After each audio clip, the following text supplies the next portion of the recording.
Telangana BJP రచ్చరచ్చవుతోంది. Goshamahal MLA Raja Singh తీరుతో BJP రాష్ట్ర నాయకత్వం తలపట్టుకు కూర్చుంటోంది. అటు పరోక్షంగా ఇటు ప్రత్యక్షంగా ఎన్నిసార్లు రాజాసింగ్కు హెచ్చరికలు జారీ చేసినా ఆయన ధిక్కార స్వరం మారటం లేదు, తొడగొట్టడం మానలేదు. ఇటీవల ఆయన చేసిన వివాదాస్పద వ్యాఖ్యలు బీజేపీ అధినాయకత్వానికి సైతం చురుకుముట్టించాయి.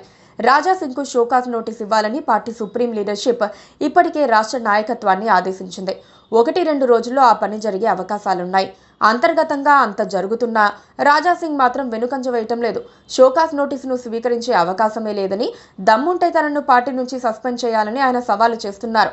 ఆ పని జరిగితే మాత్రం రాష్ట్ర బీజేపీలో కొందరు నేతలకు గడ్డుకాలం మొదలైనట్లేనని హెచ్చరిస్తున్నారు.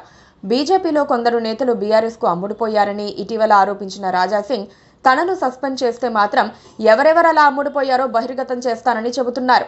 ఇంటి దొంగల బండారం బయటపడాలంటే తనతో పెట్టుకోవాలని ఆయన రెచ్చగొడుతున్నారు.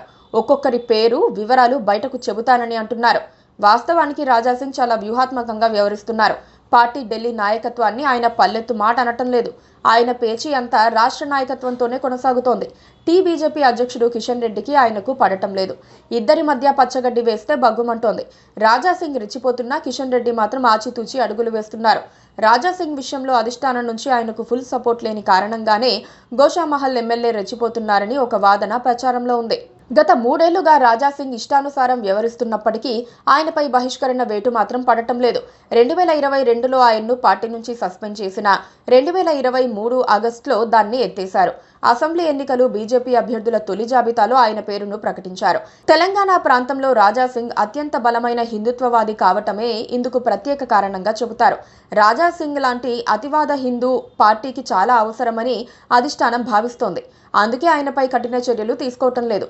అయినా ఈసారి మాత్రం తప్పదన్నట్లుగా వార్తలొస్తున్నాయి. మరికొంతకాలం రాజాసింగ్ తీరు ఇలాగే సాగితే బహిష్కరణ తప్పదని ఢిల్లీ నుంచి సంకేతాలు అందుతున్నాయి. Please subscribe to KTV Telugu. KTV Telugu. KTV Telugu. KTV Telugu channel.